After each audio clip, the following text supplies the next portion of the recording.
Great. So thanks for that introduction. This is Ross Weiner from the Aspen Institute. In just a minute, I'll turn it over to Chung Hao to talk a little bit about leading educators. But first, I just want to say thanks to Catherine Bassett and to the network for creating this opportunity. Chung Hao and I have very much been looking forward to this. We're delighted to share these new resources and to share some of our ideas about teacher leadership. And we're especially honored to have the chance to talk with some of you, Teachers of the Year, who obviously have already proven yourselves as teacher leaders. And I think, we're really hoping to contribute to a conversation where policymakers and just the profession more broadly really creates more opportunities for teacher leaders to take on different responsibilities, to actually contribute more to improving public education while maintaining their roles as teachers. So excited to get into the content. In terms of structure, Chung Hao and I will each spend just a couple of minutes introducing you to our respective organizations, and then we'll really dive into the content of the new resources that were released late last year. And throughout, we're really hoping both to field your questions and also to hear your comments and your thoughts on these issues. So Chung Hao? Definitely, and I just wanted to echo Ross and say thank you to NSTOY and to Catherine Bassett for giving us this opportunity. We are so excited to share these resources and get them into the hands of practitioners and policymakers, as Ross said, so that we can make a real impact on what happens in schools around the country. It's also been a real pleasure to be able to talk with teacher leaders, school leaders, and system leaders about this work, because every time we share, I think we learn a lot about what's happening where the rubber hits the road, and we're really excited to learn from this group and your experiences being this National Network of Teachers of the Year. And just as a small plug, we are very excited to monitor the chat bar throughout the call, so please feel free to chime in with questions, with comments throughout. And as Ross mentioned, we also have built in a few discussion times throughout the presentation. And then for your convenience, we also have included some Twitter handles if you want to amplify the conversation and spread it across outside of this group. So thanks so much, and delighted to be here. As Ross mentioned, just wanted to share really quickly about our work at Leading Educators. So I'm privileged to be the Chief Program Officer at Leading Educators. And for those of you not familiar with our work, our mission is to advance teacher leadership skills and opportunities. And we seek to build a national network that is really focused on teacher leadership as a key driver for student success across the country. As you can see, we're really committed to partnering with schools, with school systems, with individual teacher leaders to make that change happen. And we do have 3 bands of work. We run an individual fellowship for outstanding teacher leaders, as well as a fellowship for school teams, where principals come together with a team of teacher leaders to enact school-wide change. We do some strategic partnerships with school districts like Denver and DC, where we help them to establish teacher leader programming. And with partnerships like Aspen, we're delighted to publish and share what we were learning from our work around the country. And so really excited again for tonight. And then really quickly, I wanted to acknowledge our teacher leader competency framework, for which we owe a lot to Catherine's work and NSTOY's work with the teacher leader model standard. And I'll just share really briefly, this forms the basis of what we do at Leading Educators. And the way that we came to this actually was by listening to teacher leaders and our partners around what kinds of functions teacher leaders were serving in their schools. And so I'll just share that framework, which is widely available, and we're happy to share it with anyone who might be interested, is based around teacher leader roles that focus on coaching others, on leading teams, and around driving school-wide change, that yellow column that we call driving initiatives, as well as include skills around how teacher leaders continue to grow their practice in developing themselves, the core values of teacher leaders, and how they help to build a vision of excellent instruction and culture across their schools. And so that's just a little bit about Leading Educators to frame our work, and I'll pass it over to Ross. Great, thanks, Chung Hao. And so just a little bit about the Aspen Institute. So the Education and Society program that I run, and I'll talk about in just a minute, sits within a broader organization. The Aspen Institute, as you can see on the screen, it's really an organization with a broader mission that's focused on creating space for non-ideological, non-partisan dialogue and really helping people figure out sort of vexing issues of public policy. And if you'll advance Chung Hao, at the Education and Society program in particular, as you can see, our mission is to really improve public education by inspiring, informing, and influencing. And we really try to cut across policy and practice and to look at those spaces within the work where really policymakers need to have a better understanding of the realities on the ground, the realities in schools, how policies play out, and also create opportunities for practitioner leaders to have a better sense of what are the opportunities in policy and what are the opportunities also to influence policy more with that practitioner perspective. So in terms of our core strands of work, we run a number of ongoing networks. Most of them are with urban district leaders. We run networks of superintendents, of chief academic officers, of literacy leaders, of chief financial officers. And we also do something called the Common Core Collaborative, where over these last few years, we've really dug in more deeply with a small set of the districts we work with so that we could really come to understand more what's the reality of Common Core implementation, what are the real challenges that need more resources, need more focus. We also do some similar things on the policy front. So we network senior congressional staffers whose full-time job is education policy, and we provide opportunities for them to learn how does federal policy actually play out in the field? What are people frustrated by? What are they taking advantage of? So that those staffers are in a better position to improve policy over time. Then we bring together ad hoc meetings sometimes, and finally create tools and resources. And so just quickly, in terms of those tools and resources, if you look on the next slide, you'll see just some examples of some of the work we've been doing over the last several years. We really have tried to throw ourselves into Common Core because it seems like there's such an inspiring ambition within the Common Core standards, but we recognize it's going to take so much work to actually bring that to reality. So we've created a number of resources. Again, just really quickly, you see that on the top left, a primer on close reading of text, because that issue on close reading had become so controversial and I think so misunderstood in terms of the important but also limited role that close reading plays in a more comprehensive literacy strategy.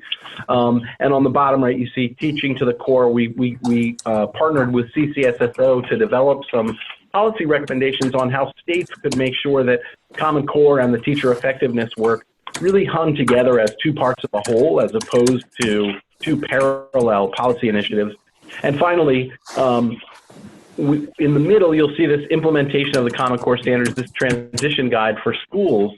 And this really grew out of this recognition that Common Core is going to demand really strong systems at the school level in terms of leadership teams, shared vision, real strong practices around professional learning. And so, Chung Hao, if you'll go to the next slide, one of the things that we did with that transition guide is we've created a resource called corereadyschools.org that's really a self-assessment and then connects you both with a sort of a dashboard of your own assessment of the practices in your school and then a library of resources to help work on those things. And so final thing just on the Aspen resources, and if you'll just advance, we've created a digital resource library. It's aspendrl.org that houses all of the things that we've produced over the last few years. And so, Chung Hao, if you'll advance again, I think we'll get into the meat of the program tonight. So, over the last few years, in addition to focusing on Common Core, the Aspen Institute program has really had a focus on strengthening human capital practices in public education. And we really start with a broad question of how can public education attract and develop and retain and deploy the most talent for the greatest improvement in student learning. And, you know, over these last several years, we sort of watched the teacher evaluation work develop, and I think we had sort of two big reactions. One was that, yes, teacher evaluation needs to be more rigorous and more meaningful, but that two, teacher evaluation on its own just isn't capable of improving teaching and learning as deeply and as our ambitions for teachers and students go. So we really started thinking hard about complementary strategies, and we started engaging a number of districts and a number of other organizations in conversations about teacher leadership and how how to make sure that we didn't just end with teacher evaluation policies, but really purpose those for identifying potential leaders and then making sure that new opportunities were created for those teacher leaders. So we partnered with leading educators to create this framework that we'll dive into in just a minute. And if you'll advance, Chung Hao, one more time, just want to point out that in addition to the sort of overall framework for teacher leadership, we also put out 3 profiles of promising practice. So one looks at the Common Core coaches that were deployed across the state of Tennessee and really came out of that State Department. The second looks at team leads in Denver public schools. So in a district context, really looked at a teacher leader role that we'll get to talk a little bit more about later on, but that really fit and created a new role for teachers in terms of really helping to deepen and strengthen the teacher evaluation and support work in Denver. And then finally looked at how this plays out also in a charter network, the Noble Street charter schools in Chicago, where teacher leaders have really been purposed to almost be guardians of the school culture that was so important to maintaining the vision that they had in the Noble Street schools. And Chung Hao, let me turn it back to you. Thank you, Ross.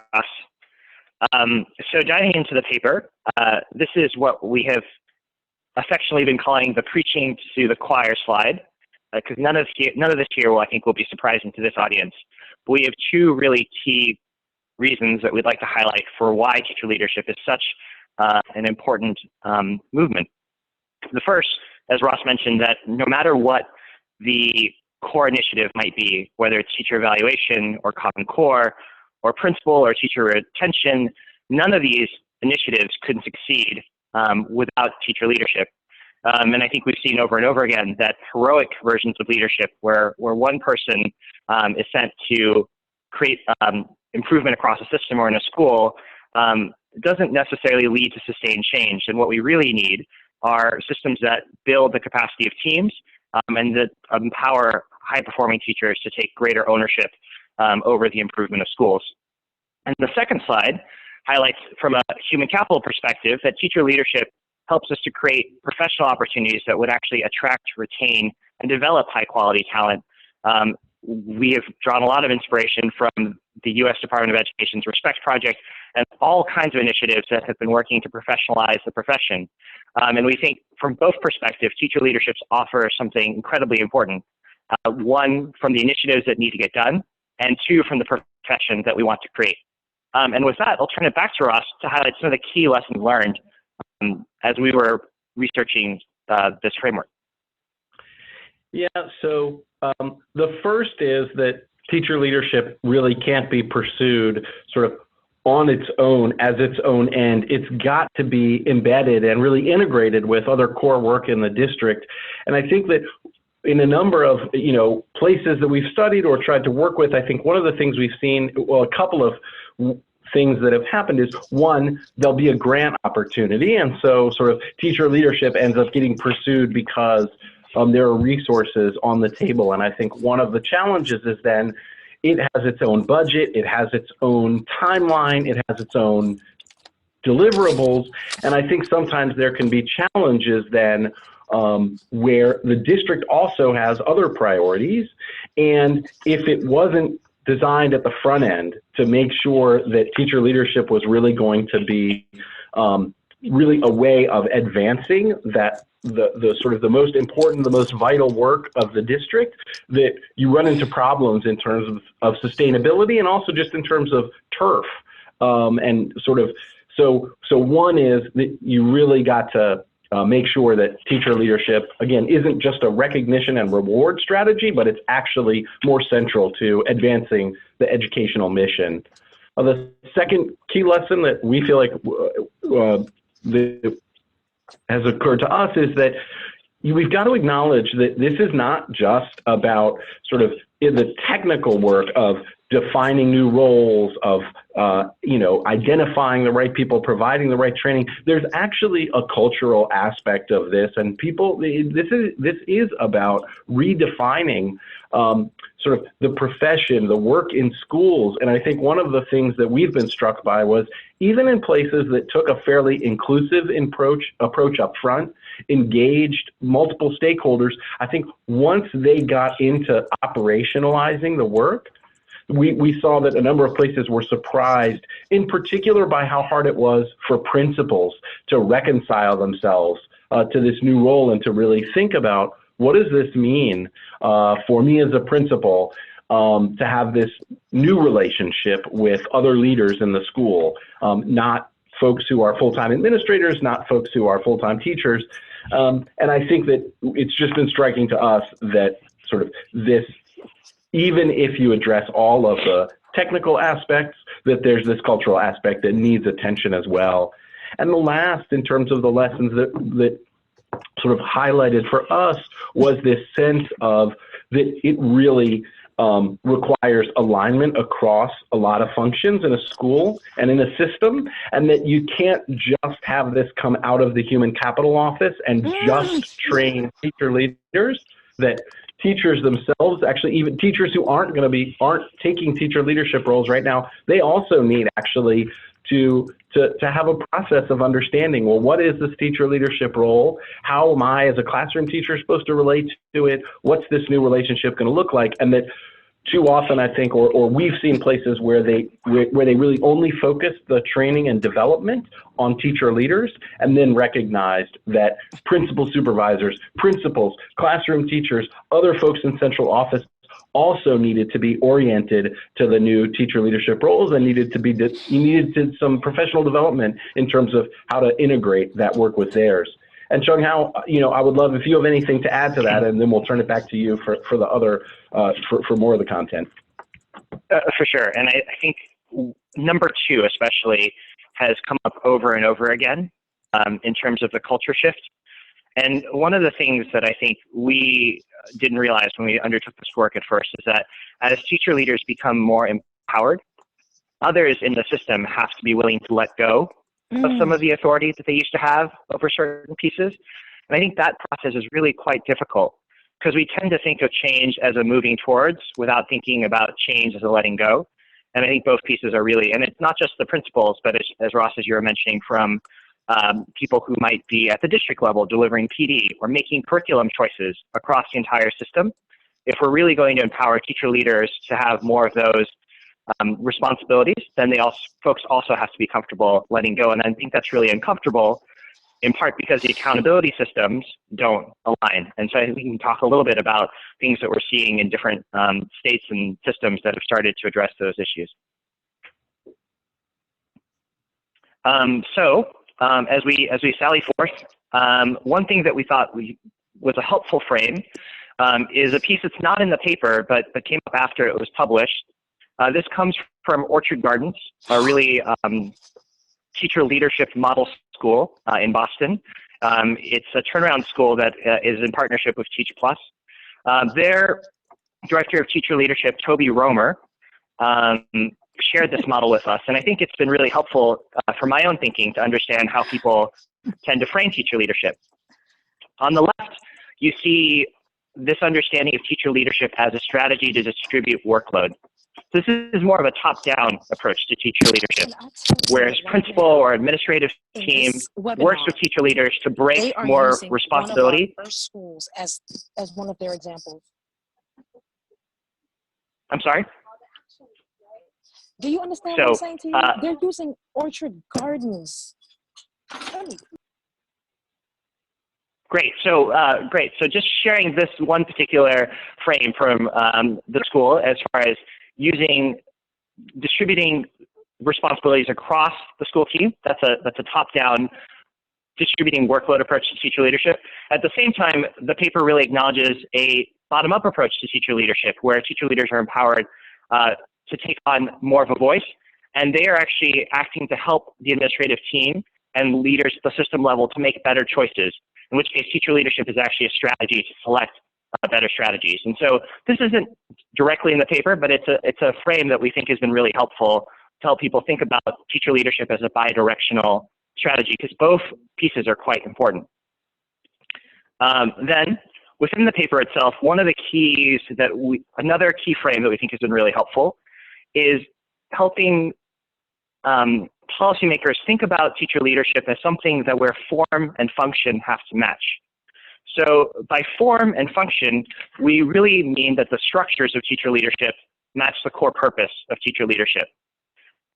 So if we think about form without function, those are situations, and those are on the top left, where we see teacher leadership roles created, perhaps out of a desire to recognize high performers, but those roles aren't aligned with the key priorities in the way that Ross was outlining.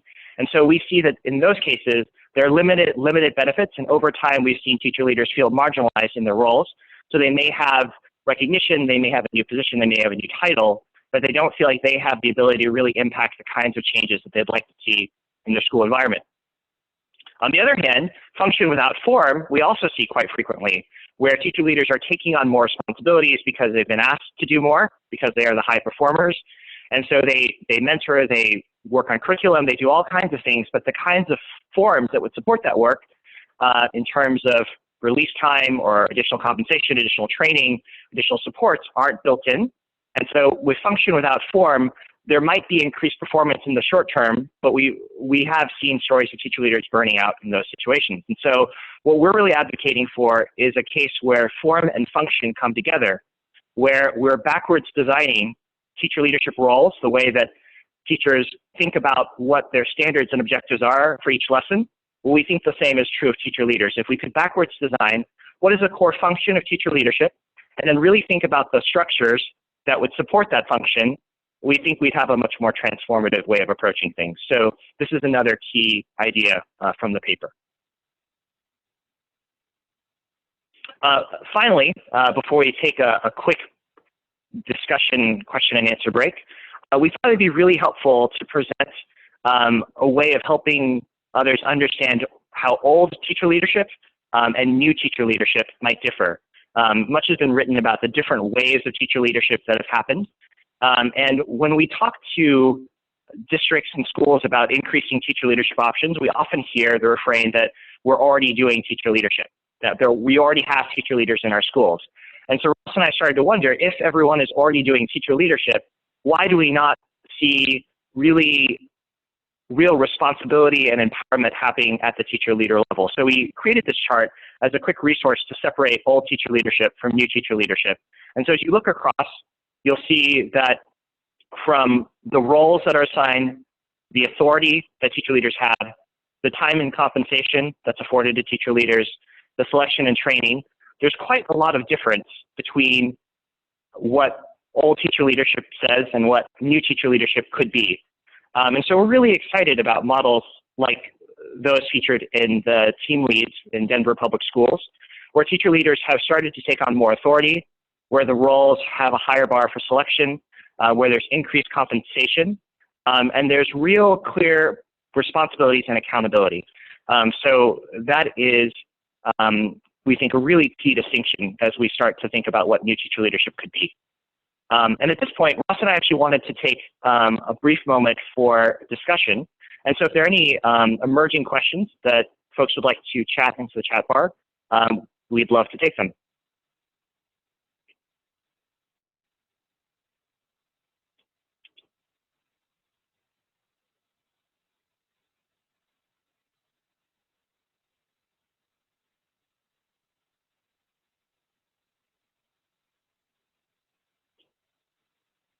Please, Alex, and feel free to speak, of course,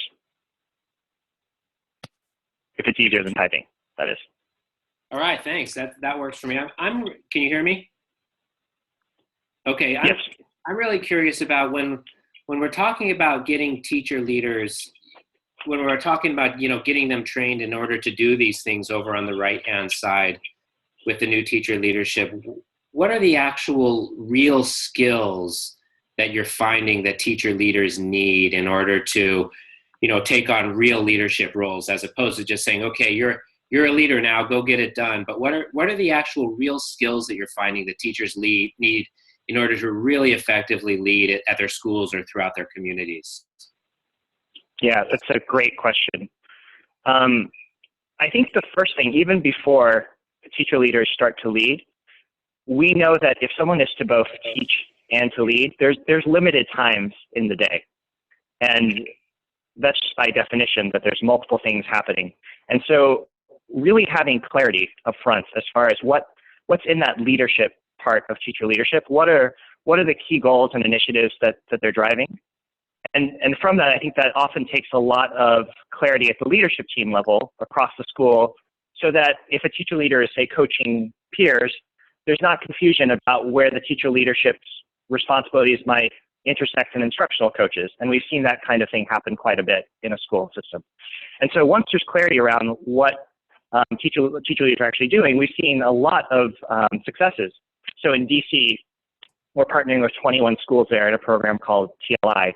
And in that program, teacher leaders are given quite a bit of release time to take on initiatives that are key to their schools. And so we've seen a lot of success with teacher leaders leading student culture work, coaching and mentoring new teachers, leading blended learning initiatives. There's one school that's experimenting with a standards-based mastery curriculum where the scheduling is a little more flexible. And so in all those things, we've seen teacher leaders lead in different ways. And so depending on what they're leading, the skills are obviously different. Some of the trends that we see are really around personal leadership in terms of being more self-aware, in terms of learning how to influence others. Coaching skills are often very important, meeting facilitation, facilitating adult PD. We've seen quite a wide variety, but I think a lot of it depends on the specific roles that teacher leaders are taking up. Great, Ross, I don't know if you'd like to add anything to that.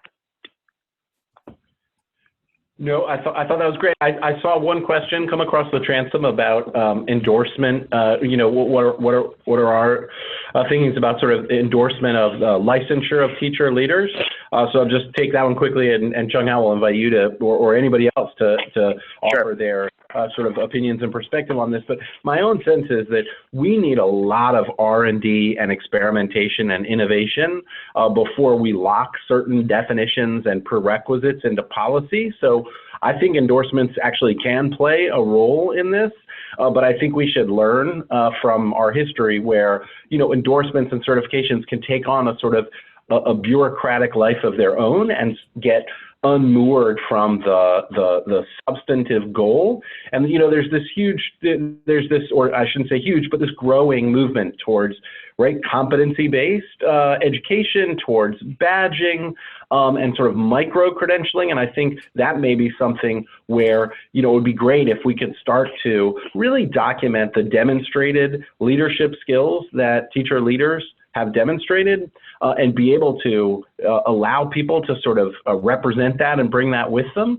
But I think I would be cautious about too quickly moving to something that had very defined prerequisites and again, a sort of a bureaucratic administrative process while we're still really trying to figure out the substance of the work. Yeah, I think I'll just add to that we are one of the few providers of the teacher leader endorsement in the state of Louisiana, and we haven't seen a lot of demand for that particular endorsement yet. And we've spoken to a few other states where they're having a similar experience, and now that may not be universally true. And I think part of it is because it's not really clear what it signals when one has a teacher leader endorsement, because there are so many functions, as Alex and I were just talking about, as far as whether does that mean I can facilitate really strong data meetings? Does it mean I'm an excellent facilitator of adult learning? Does it mean I will be able to help others get better with student culture? And it's just a little amorphous. And so I think given that, it's a little, I think it's something that we're really excited to see and really important, but it does feel very early still.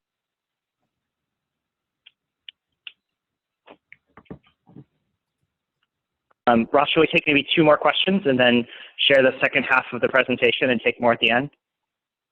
Sure. Sure. Anyone want to give voice to their question?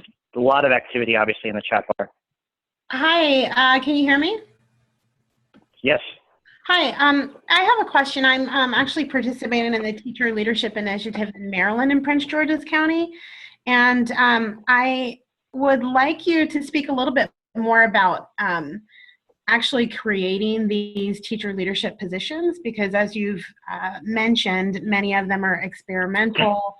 They're positions that yet have to be created.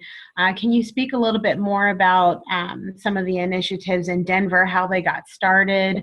I'm a special education teacher, and I'm particularly interested in reforming special education within my county. So I just like some suggestions of how to get started. What are some good starting points? Great. Ross, would you like to take that, or would you like me to? Well, why don't you, I think that broader frame about like what are the different ways teacher leaders can approach that role, and like what are the different avenues for influencing. If you would speak some to that, and however much you want in Denver, and then I might flesh out a little bit of the Denver story. Sounds great. It's always tricky when you're co-facilitating with someone 2,000 miles away. So I'll start with the Denver story, and then share maybe some principles that we've seen. So in Denver, it was really interesting because the district was quite thoughtful about what should be created centrally at the district level, and what should be created at the school level. And they were really nervous as a system about dictating centrally what teacher leadership should look like, given that schools were in different places and the cultures of individual schools and the priority of individual schools were quite different. And so the district had schools apply that were interested in creating teacher leadership roles. They had a convening, and they worked with the schools to develop the new roles. What was interesting, when the schools were first invited to create teacher leadership roles, Denver found that there wasn't a lot of creativity. There wasn't a lot of new teacher leadership, to reference the chart that we're looking at, in part because there weren't models that people were familiar with for what it could look like in terms of release time and scheduling and new responsibilities. So it did take a lot of collaboration to come to models. And I do think that collaboration is really key. When we've worked with systems where the roles are more centrally determined, we often find that there's less buy-in, there's less clarity at the school level, and then the roles may not match exactly what the school really wants to have happen. And so we think that facilitation and creating shared meaning around what teacher leadership will mean in a particular context is a really important part of the process. As far as creating change, we've seen this happen all kinds of ways, from individual teacher leaders who have strong relationships with their principals, creating roles that are unique to their schools. We see this quite a lot in our fellowship program, to teacher leaders working together with their union to lobby the district. And so I think it does depend on, again, on local context and relationships, and I think that's quite a vague answer, but I'll turn it over to Ross.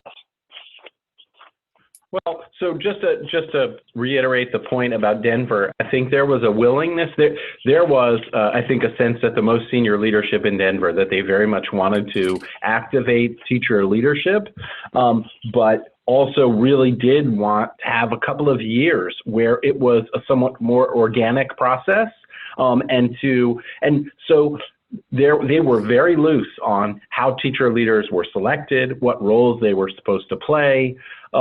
And I think they watched and they saw there were, some schools that had standouts, but as Chung Hao pointed out, I think they didn't see lots of the most innovative approaches, and they realized, okay, we're going to need to provide this kind of support. But they also then had a group of teachers who had been identified within their schools as teacher leaders, and they ran focus groups with those teachers and started to have conversations about what is it that you want, what is it that you need, so that they really let the process develop somewhat more organically. And I think that it has then allowed them to do more ambitious things than some other places. And they still have, struggles and challenges. I don't want to hold it out as, the model that everybody should develop, but I think that's one aspect that is admirable of the way they've approached this. Yeah. I think that, and just to share, we've seen that at the state level too, in both Tennessee and Iowa, where you have Paul Fleming's team that leads teacher leadership work in Tennessee, invite districts that are interested in developing new teacher leadership roles, come together to create those roles. And the state's job is really to convene and offer some technical support, but the roles are really coming from the needs of the district. And I think in the state of Iowa, where the legislature passed funding for teacher leadership roles, the state provided some teacher leadership models, but still allowed districts who are interested in innovating to create new teacher leadership models. And I think that's a really nice balance that we're seeing, that there are pieces of teacher leadership that people can help others shape, but there's still got to be some kind of customization that happens closer to where the work is really happening. Should we take one more question before we dive back into the rest of the presentation?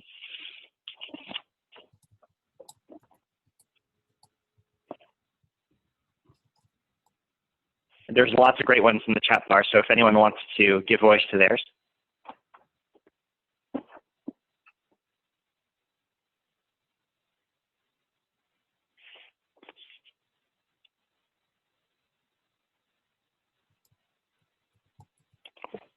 Going once, twice. Great. Well, Ross, why don't we keep going with the presentation, and then we can come back to questions at the end. That sounds great. So if you'll advance to the next slide. So really what we're calling this roadmap, there's really 4 steps. So it's about design, and then knowing your context, defining the measures and doing that as a part of the process up front and not waiting until you're already into the initiative to decide what success would look like, and finally actually building out the program. So we'll just spend just a couple of minutes on each of these. In terms of designing for impact, this really goes back to that first key lesson about making sure that really teacher leadership is immediately and by design put in, like, is advancing critical goals of the school and the system from the get-go, not as, again, sort of a standalone, just a recognition and reward strategy. And so when I think of, the profiles that we had put out, Denver, Tom Boasberg, the superintendent in Denver, was very clear that when he had come actually from the private sector, from a legal background and a background in IT, and had seen teams being so important in other professional settings.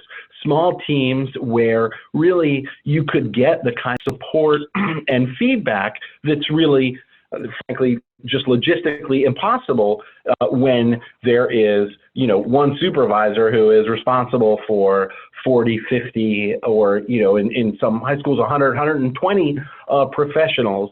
And so he was really focused and talked to his leadership team and to the Denver community about wanting to build out a structure where teachers, again, were really more on teams, on functional teams that had responsibility, that had authority, and that had accountability as the team.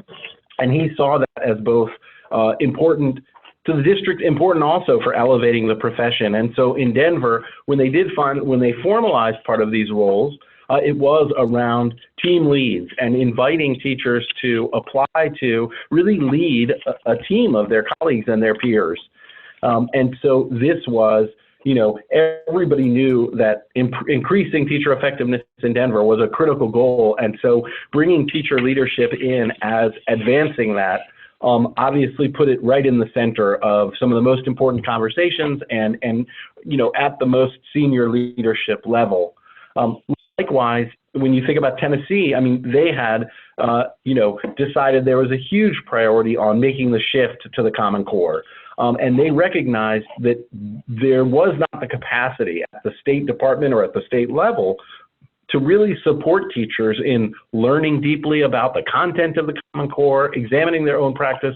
And so Tennessee, their number one priority was advancing Common Core, and they talked about engaging teacher leadership and teacher leaders in advancing that, so that from the beginning, this was really in service of advancing other critical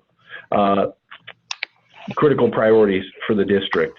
And you'll see, just before we move on, the way that roadmap and that the main report is structured is that there's a discussion of each of these 4 components, and then you'll see it sort of summarized in what are some high impact actions, what are some key questions to ask, and what are some common missteps to avoid. And in the back of the paper, there's some suggestions as to how to address those missteps. So happy to take on any more of that content as we get to questions and comments. Let's move to knowing your context.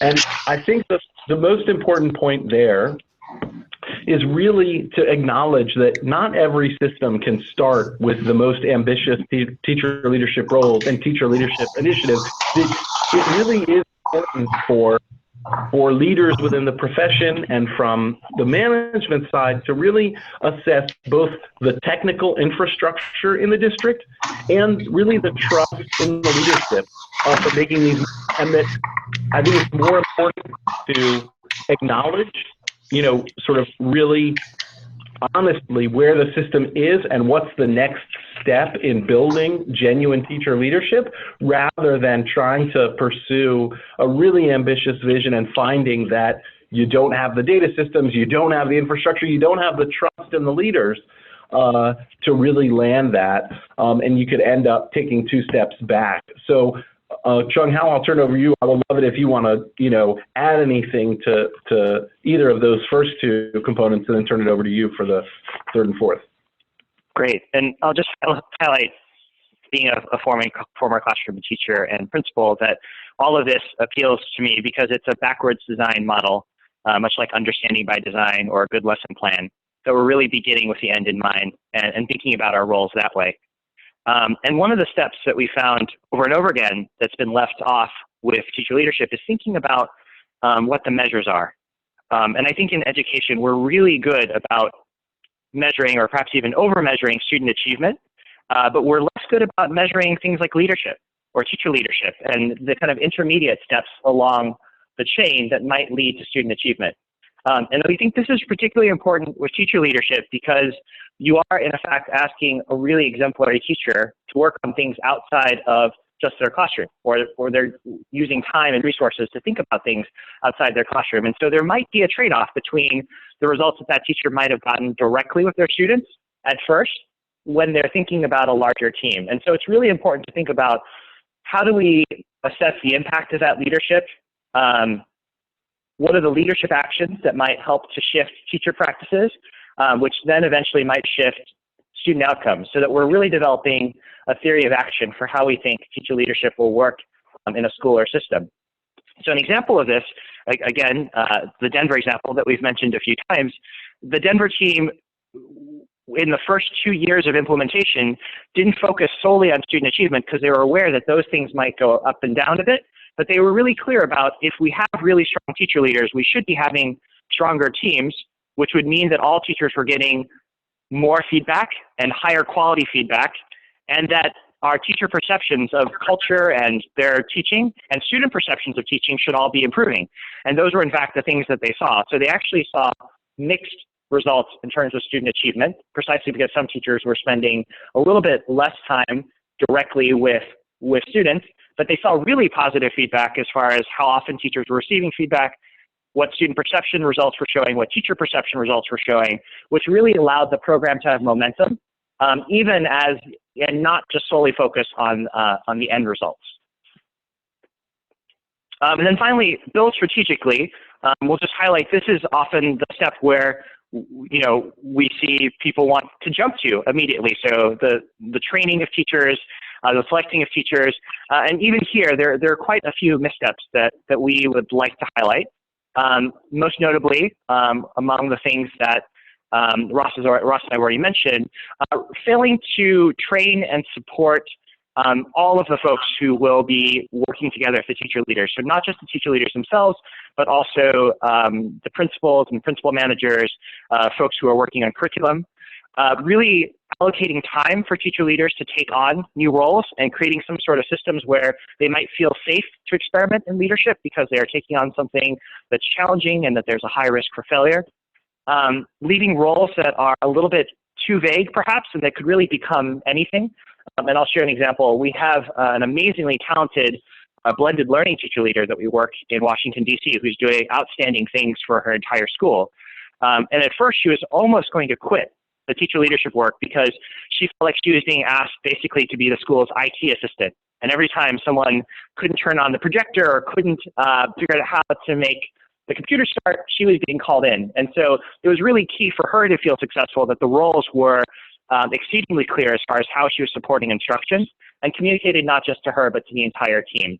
And then finally, we've mentioned several times, making sure that the roles fit the context of their schools and not being so tight across the system that they don't meet the needs of individual contexts. And with that, we'd love to turn it over for additional questions and discussion with the remainder of our time. And please feel free to use the questions here or any questions that are in the chat bar.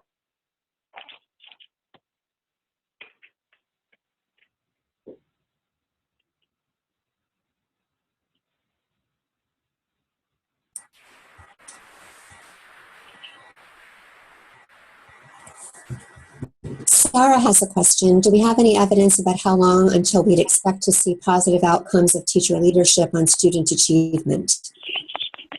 Great question. Thank you, Sarah Kuhn Roskam, for that question. I think in our own fellowship program that we have seen a trend around 2 years at the minimum. So just to share a little bit about how Leading Educators approaches this in our programming, we do our development in terms of curriculum and coaching and working with both the teacher leaders in their schools to increase student achievement. We typically don't focus in on student achievement in year one of our 2-year fellowship because we feel like there is so much to learn in terms of how to coach, how to build relationships, how to clarify the roles. And student achievement is actually much more focused for our programming in the second year, which we know that our teacher leaders really, really appreciate. I think we're currently in the process of doing a large-scale study with the RAND Corporation to really assess the impact of teacher leadership in terms of all our sites. And we're hoping to have preliminary data for that soon. But as far as the actual data that we've seen from our partners, we don't have a clear time frame yet. Although I think this notion of having a safe period has been, I think, is really quite important and needs to be explored. And Bob Fuhrer from Nebraska, go ahead. No, please, I'm sorry.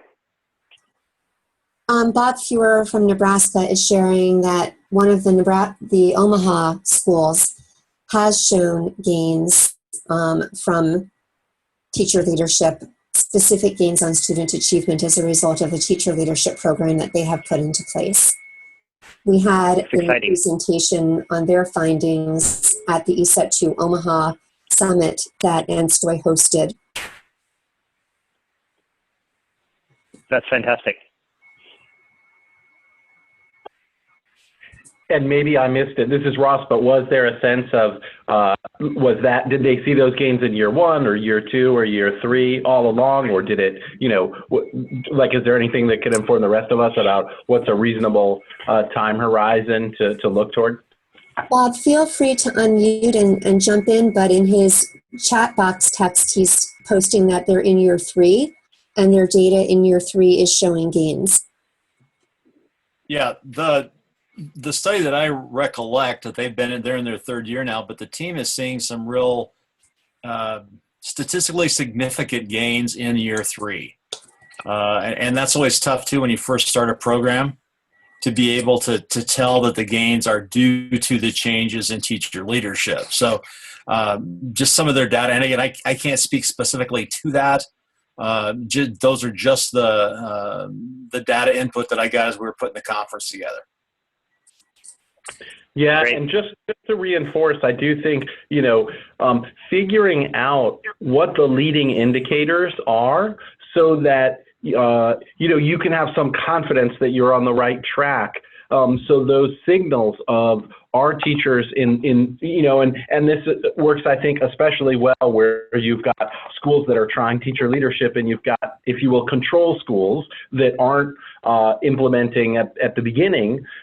You can say, well, we would expect to have teachers report that they're getting potentially more feedback, or that they trust their feedback more. But I think it's important to think up front, if we're not confident we're going to see student achievement gains in year 1 or year 2, what is it that we would expect to see that would give us confidence we're on the right path? And I think sometimes that's a step that we don't invest enough in, and then we find ourselves in year 1 or year 2, really it's more of like an ideological argument about whether you support teacher leadership or not, or whether politically you support this initiative or not.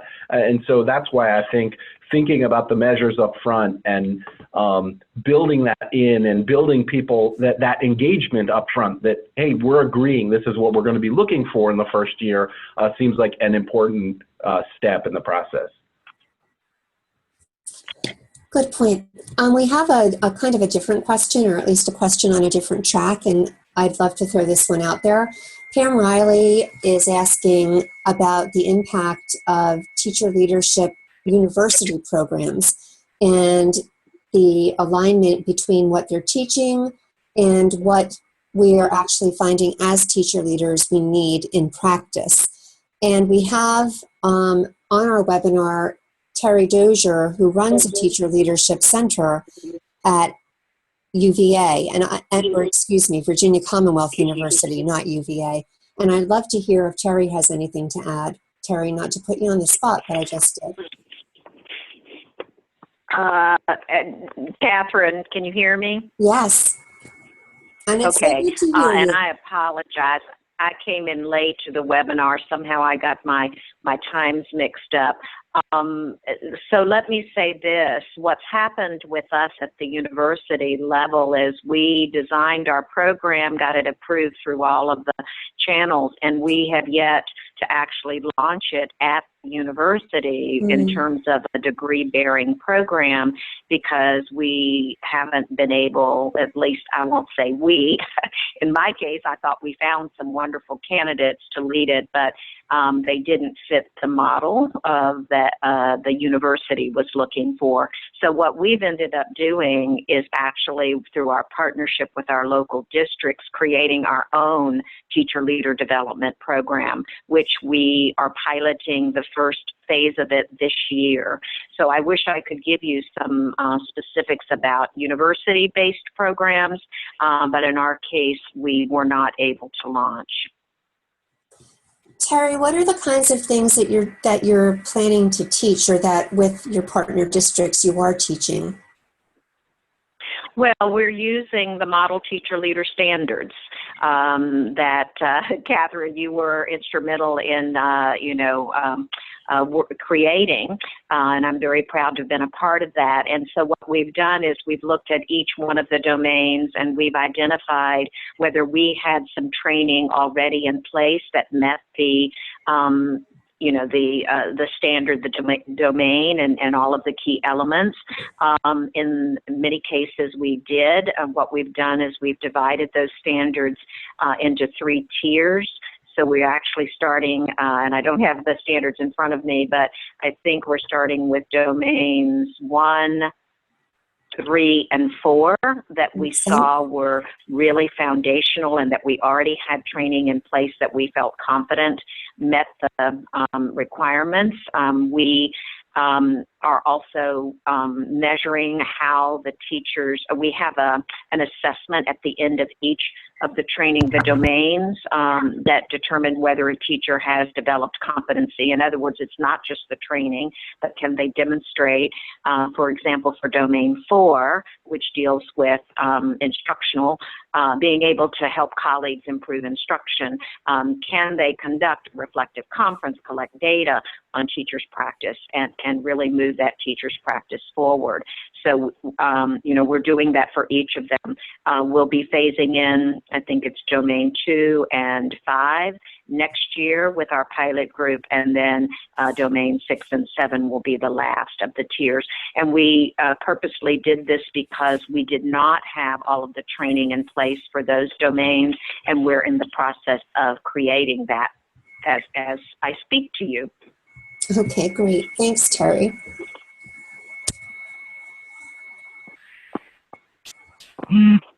Any other questions for Ross as we are almost out of time, any other questions for our presenters?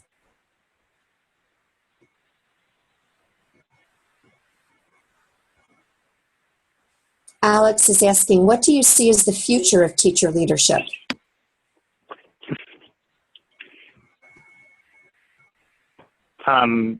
So one of the pleasures of our organization is that we were founded at the same time as our sister organization, Teaching Leaders in England. And in England, the teacher leadership movement has is a few years ahead of us, maybe about 10 years or so. Yeah. And what's been really exciting about talking to our partners in England is that across the entire country, it is an understood truth that schools don't improve without strong middle leadership, and that there's a real understanding around the kinds of roles and functions that teacher leaders serve to really make sure that school change is sustained and systematic, and that there's a real career path that allows teachers to progress from 100% in the classroom to maybe 80% in the classroom or 70% in the classroom, or whatever really fits the needs of their career path and also the needs of the schools. And it's really powerful to see how it's all helped to drive systematic change nationwide.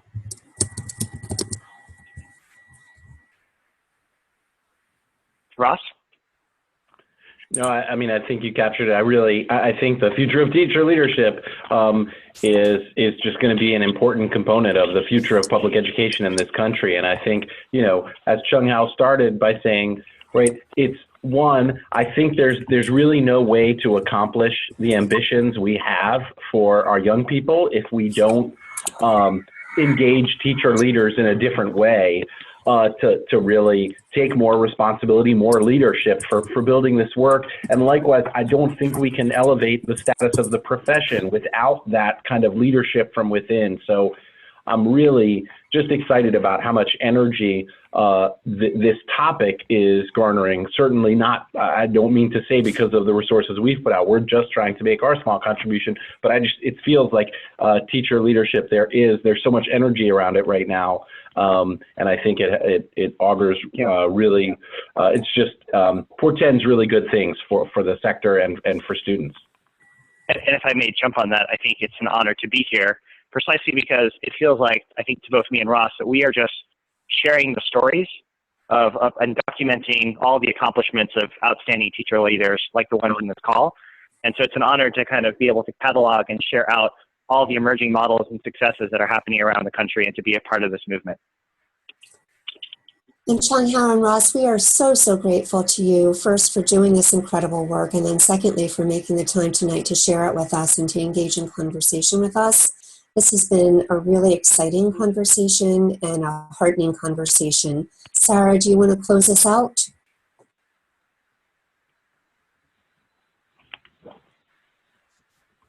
Hi, yeah. I just want to say thank you again from NSTOY. We had a record number of participants for us tonight, so I'm sure we'll be getting some questions. And if we could share your contact information with people later, would that be all right? Of course. Great. Absolutely. Yeah, I'd be delighted to be in touch with anybody about questions or just to learn more about the work. Wonderful. Thank you so much for having us. Yes, thank you. And the webinar was recorded and it will be up on our website, and I've posted the link in the chat box. So thank you to everyone who participated. What an awesome conversation. Thanks for giving me a great lift tonight.